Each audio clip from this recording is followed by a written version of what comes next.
నేను doctor Satyaprabha, consultant obstetrician and gynaecologist, one hospitals. ఈరోజు మనం ఒక చిన్న టాపిక్ గురించి అవేర్నెస్ కోసం ఈ వీడియో క్రియేట్ చేస్తున్నాం. చాలా కామన్గా వచ్చే కంప్లైంట్ ఏంటంటే వెజైనల్ డిశ్చార్జ్. దీన్నే చాలా మంది వైట్ డిశ్చార్జ్ అంటారు. సో ఇది నిజంగా భయపడవలసిందేనా? ఏ ఏజ్లో వస్తుంది, ఎందుకు వస్తుంది, ఎట్లా తెలుసుకుందాం ఈరోజు. ఇది నార్మల్ ఫినామినా.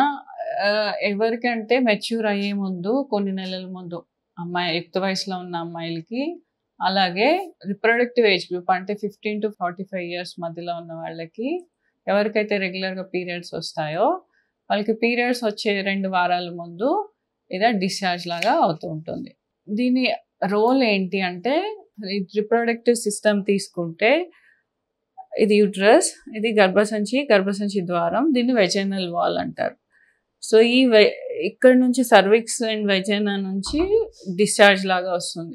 దీనిలో మ్యూకస్ ఉంటుంది, మంచి బ్యాక్టీరియా ఉంటాయి. సో ఇవి హెల్దీగా క్లీన్గా ఉంచడానికి పనిచేస్తాయి. సో ఇందులో ఉన్న బ్యాక్టీరియా లాక్టోబాసిల్లీ అని, ఇందులో ఉన్న మంచి బ్యాక్టీరియా మిగిలిన బ్యాక్టీరియాని రాకుండా అక్కడ ఉన్న ఎన్విరాన్మెంట్ని ప్రొటెక్ట్ చేస్తుంది.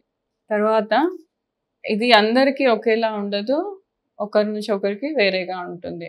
సో ఎప్పుడు డాక్టర్ని మీరు సంప్రదించాలి, ఎటువంటి టైంలో అంటే, ఇది బాగా స్మెల్ అనిపించినా, ఇరిటేషన్ అనిపించినా, ఇచ్చింగ్ దురదగా అనిపించినా, లేదంటే పుండ్లు పడినా బయట జెనిటల్ ఏరియాలో, అండ్ యూరిన్లో మంటగా ఉన్నా, ఇవన్నీ సిమ్టమ్స్ ఉన్నప్పుడు ఖచ్చితంగా డాక్టర్ గారిని సంప్రదించాలి. ఈ ఇన్ఫెక్షన్స్ రాకుండా ఏంటి ప్రికాషన్స్ తీసుకోవచ్చు అంటే, రెగ్యులర్గా మైల్డ్ సోప్తోని స్నానం చేసుకోవాలి, and cotton under garments use చేయాలి. టైట్ లెగ్గింగ్స్, టైట్ జీన్స్ అవి అవాయిడ్ చేయాలి. తర్వాత శానిటరీ ప్యాడ్స్ అవి పీరియడ్స్లో రెగ్యులర్గా ఫ్రీక్వెంట్గా చేంజ్ చేసుకుంటూ ఉండాలి. డాక్టర్ గారిని సంప్రదించాక ఇన్ఫెక్షన్ వాళ్ళు ఎగ్జామిన్ చేసి మందులు సూచిస్తారు. మందుల్ని కరెక్ట్గా మొత్తం కోర్సు వాడాలి. ఇట్లా సగం సగం వాడితే మళ్ళీ ఇన్ఫెక్షన్ రికరెన్స్ అవుతుంది, మళ్ళీ ఇన్ఫెక్షన్ మళ్ళీ వస్తుంది.